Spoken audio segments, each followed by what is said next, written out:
I love this game, and I hate myself for doing so. This game has a special place in my heart, half the reason for the nostalgic value because I played this game as a kid, but also there are a few good aspects of this game that I actually quite enjoy. Now, for those of you who don't know, this game was overhyped beyond belief, and when people actually played it, they were extremely disappointed, and rightfully so. Because what they were promised was the next generation of gaming, and they got pretty much the opposite of that. And at least to me, it feels like they spent more effort on advertising than the actual game itself. Majority of this game just feels like Call of Duty in outer space, and with aliens occasionally showing up, which would have been fine if the aliens actually felt like aliens. Like, the aliens in this game are just so fucking easy to kill, it completely diverts from what Alien was actually about. You see, in the movie, the Colonial Marines were top of the line killers. They knew what the fuck they were doing, and they all fucking die. Mainly because it's the world's toughest soldiers against the world's toughest organism. If this game focused more on the mechanics instead of the combat, then this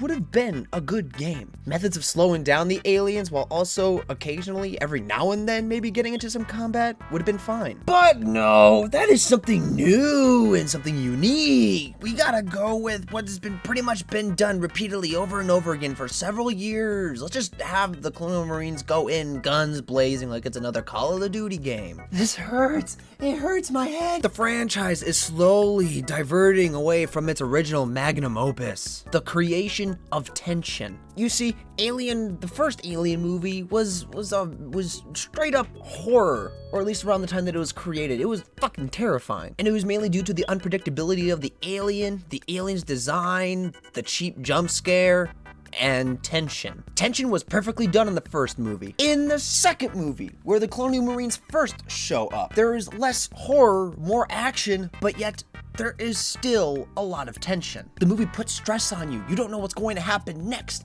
And most importantly, everyone in the movie is expendable. You are convinced that even the main character is going to die. Now, when it comes to video games, personally, in my opinion, I think tension can be done very well. Mainly because you can be more immersed in a video game than in a movie. In most cases, you are controlling the main character. You are making them push along with their main objective. How the fuck do they mess up tension so badly in this game? The only time I ever really get tensed up or I feel a little bit stressed out about the situation in a video game like this is when I make a mistake. So why in the fuck where I love a game that completely relies on me getting tensed up over my own mistakes?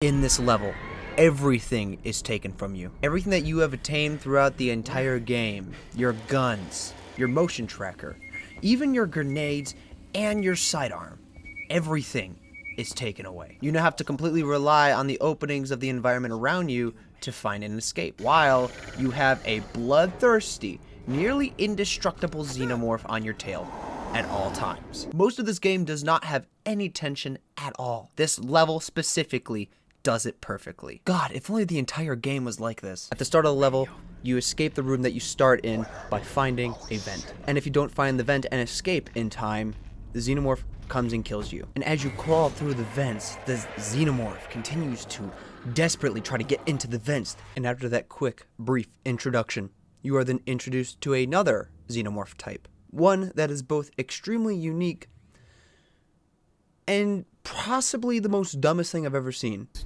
Husks in the sewer. What kind of bugs are these? Damn it. You ran into those? There's some still alive down there. So move slowly, Winter. Near as I can tell, they're attracted to sound. If one gets close, stand perfectly still until it goes away.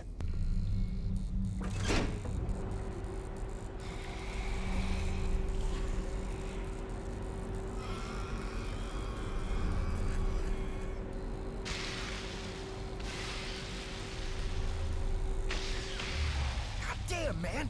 You didn't tell me those guys exploded. They exploded? Yeah, it's not good. They were like, oh, what's that noise? And then they fucking exploded. Coming to you.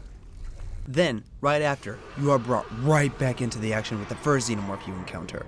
He's on With nowhere else to go, you cut open 2 layers of doors, desperately trying to close each and every single one of them so that he doesn't catch up. Okay, I'm gonna stop doing that serious voice. This part is fucking epic. When I first played this in middle school, I nearly shat my pants. And even at the end of the level, even after all the tension, they put a nice little cherry on top where you get to fight the big guy with a power loader. This level has everything that I just discussed in this video. Tension, the proper use of game mechanics, and just a little combat as a cherry on top. And I think my only problem with this level is the type of xenomorph they introduce. Like I said, the xenomorph was unique, but I don't think it's good. Maybe if they add a little bit of lore behind these types of xenomorph and explaining why they look so goofy, maybe then I could tolerate them, but looks like a monkey with HPV. Level 5 of Aliens Colonial Marines is what truly defined